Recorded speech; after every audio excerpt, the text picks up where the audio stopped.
अहंकार हृदय को पाषाण बना देता है।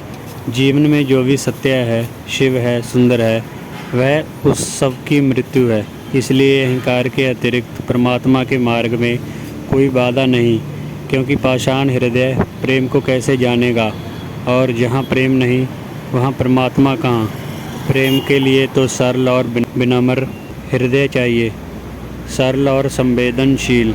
और अहंकार जितना प्रगाढ़ होता है उतना ही हृदय अपनी सरलता और संवेदनशीलता खो देता है। धर्म क्या है? जब कोई मुझसे पूछता है तो मैं कहता हूँ हृदय की सरलता, हृदय की संवेदनशीलता। लेकिन धर्म के नाम से जो कुछ प्रचलित है वह तो अहंकार के ही बहुत से सूक्ष्म और जटिल रूपों की अभिव्यक्ति है। इसलिए ही तो तथाकथित धर्म लड़ते हैं और लड़ाते हैं। अहंकार जहाँ है वहाँ संघर्ष है। अहंकार समस्त हिंसा का मूल है। मैं हूँ, यह भाव ही हिंसा है। फिर मैं कुछ हूँ, यह तो अति हिंसा है। सत्य को, सौंदर्य को हिंसक चित्त नहीं पा सकता है, क्योंकि हिंसा स्वयं को कठोर कर देती है।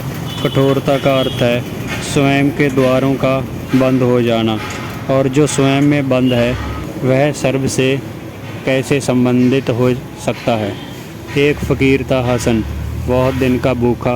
वह एक गांव के बाहर जाकर ठहरा था। उसके कुछ साथी भी साथ थे।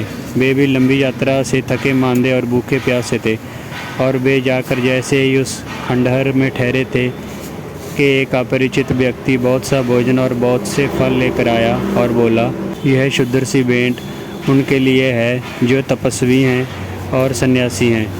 उस व्यक्ति के चले जाने के बाद हसन ने अपने साथियों से कहा, मित्रों, मुझे आज की रात्रि भी भूखा ही सोना होगा, क्योंकि मैं कहाँ हूँ तपस्वी, कहाँ हूँ सन्यासी।